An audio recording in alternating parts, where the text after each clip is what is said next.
I recently got a job at a Mexican joint in a neighboring town. The area was a bit sketchy, but it wasn't anything I couldn't handle. I was also pretty desperate for money, so it's not like I really had a choice. Plus, I figured working nights wouldn't be so bad, since I'd have most of the day to myself. The restaurant itself was decent enough, but the manager, Carlos, was, well, shady. He always scheduled me for the worst hours, kept me late, and never seemed particularly concerned about following the rules. He was the type of guy who made you feel like you couldn't trust him.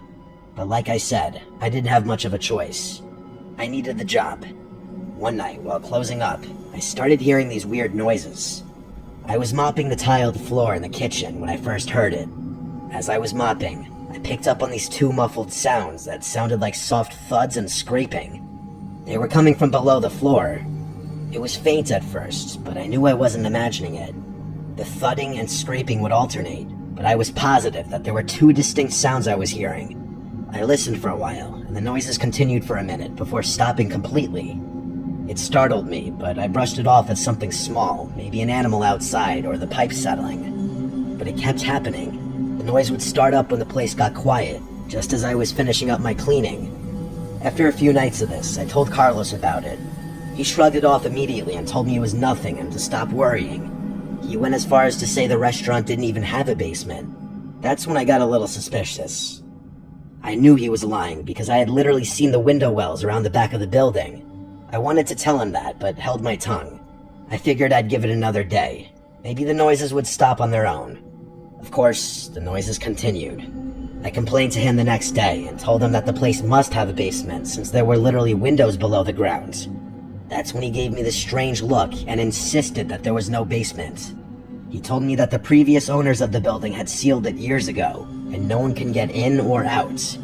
Then he told me in a firm voice to just focus on my job and stop poking around. The way he said it, so dismissive and firm, gave me a bad feeling, but I didn't want to lose the job, so I dropped it. I figured maybe it was just some animal that had somehow gotten in. It was just weird that Carlos was so insisting on not checking it out or taking me seriously. For the next few days, the noises persisted. Every night it was the same, those strange, low thuds and occasional scraping. Like something or someone was moving down there. I couldn't shake the feeling that something wasn't right, but I tried to ignore it. Then one night after closing up, curiosity got the better of me. I decided to take a look for myself. I walked around to the back of the building where the window wells were. I crouched down and tried to peer through one of the windows. It was pitch black inside, and I couldn't see anything, even with my phone flashlight. Just as I was about to give up, a light flickered on inside the basement just for a second. Then it snapped off before I could see anything clearly. I froze, my heart racing, unsure of what I had just seen. I rushed back to my car, too freaked out to go back inside, but I didn't tell Carlos. Something about the whole situation made me feel like it was better to keep quiet. I was not prepared for what was about to happen, though. The next time I closed, I couldn't resist the urge to go check out those windows again. I fully admit that my hands were shaking as I walked around the building. I knew nothing good was going to come from poking around. I crouched down to get a good look. This time, as I leaned in closer to get a better look, I saw it. Pressed up against the glass was a face. It was a man, but not just any man. He looked completely deranged. His hair was wild and his face was filthy, like he hadn't bathed in weeks. His yellow eyes were wide, staring right at me through the glass. He bashed his head against the window and gave me this demented smile. I screamed and stumbled back, totally losing my shit. I ran for my car without looking back. My hands shook as I fumbled with my keys, but I managed to get in and speed off before anything else could happen. The next day, I couldn't keep quiet anymore. I went straight to Carlos and told him everything. To my surprise, he didn't even try to deny it. Instead, he sat me down and actually told me the truth. He admitted that the person I had seen was actually his brother, who had been living in the basement.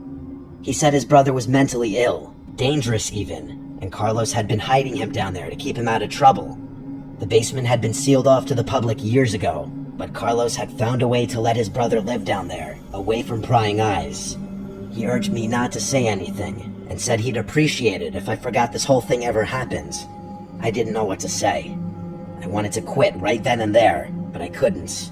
I was so strapped for cash that the idea of looking for another job didn't feel like a real option.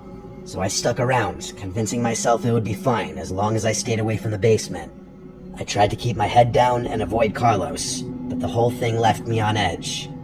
A few weeks later, something happened that made me regret staying.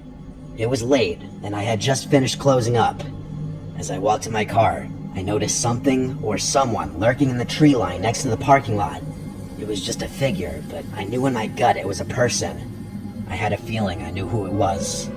My heart started racing, but I pretended not to notice. I kept walking, trying to stay calm, but then I heard footsteps behind me. I glanced over my shoulder, and there he was, the same man from the basement. He was hobbling strangely toward me, but clearly moving as quickly as he could.